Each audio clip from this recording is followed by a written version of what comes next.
Hello friends, welcome back to Easy to Learn Tech and thank you for watching all my previous video.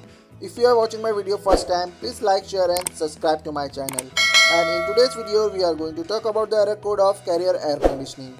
And if we have the error code and if you know the solution of the error code, it makes us easy to do the maintenance of any kind of air conditioning. And for more brands like Samsung and LG, all the error codes and their solution I will provide in the description. You can check the description and you can get the solution and you can make the unit work. Without wasting our time, let's start our video and see all the error codes and their solution. Let's see the first error code when it display on our indoor PCB, E1. What is the meaning of indoor PCB error code E1? It means it's an indoor PCB faulty.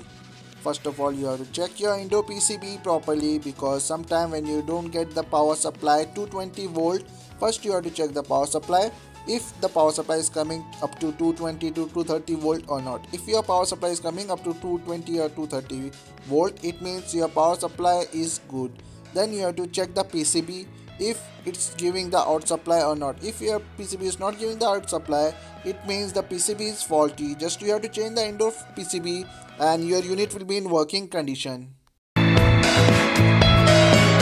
Next, see the next error code. When you get E2 in your display of your indoor unit, it means power supply problem. You have to check the main power supply if it is giving 220 to 230 volt or not. Then you have to check the cord of your indoor unit if it is properly connected to the plug or not. Then you have to check the indoor PCB if the power supply which is coming from the main and which is connected to our indoor PCB is perfectly connected or our cable is faulty, and you can solve this issue by checking the voltage of from main supply to the indoor PCB. Let's see the next error code. When you get in your indoor display E5, it means room sensor error or temperature sensor error. Both these sensors are named with these two names. You can see this sensor just below the filter of your indoor unit, just above the evaporator coil.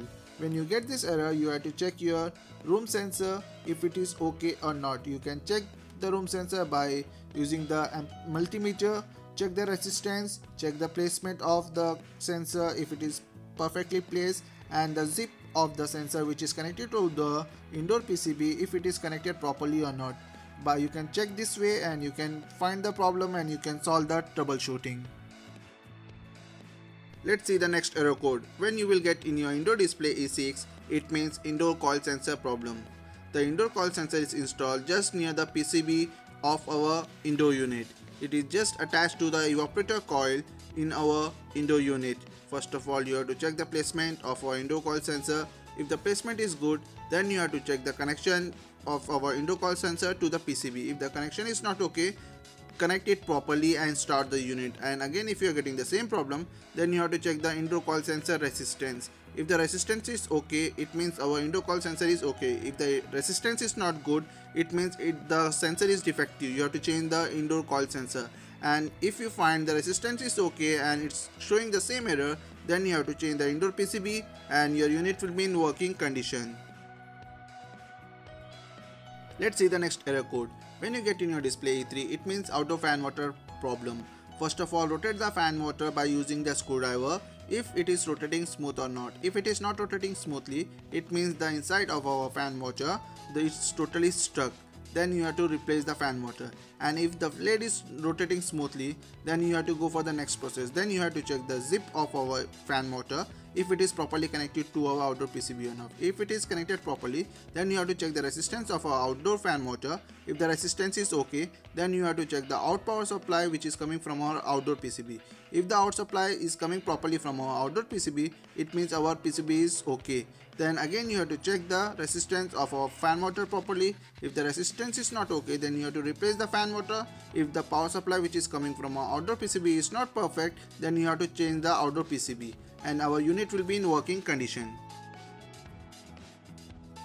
Let's see the next error code. When you get in your display E7, it means outdoor coil sensor problem.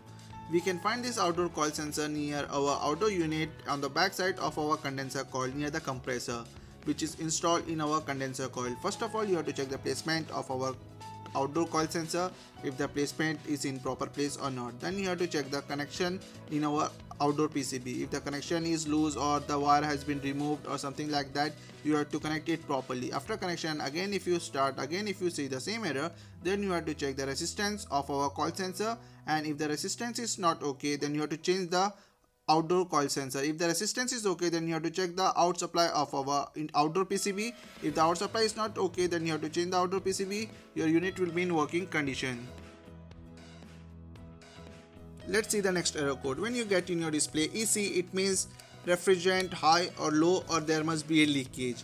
First of all, you have to check the discharge pressure, then you have to check the low pressure, then you have to find if there is any leakage or not, because sometimes when we do the maintenance of our air conditioning system, sometimes we charge over refrigerant. Due to that, it shows this error. Then you have to release some of the refrigerant and make into the normal refrigerant according to the back pressure, and you will get the solution and there will be no issue of EC.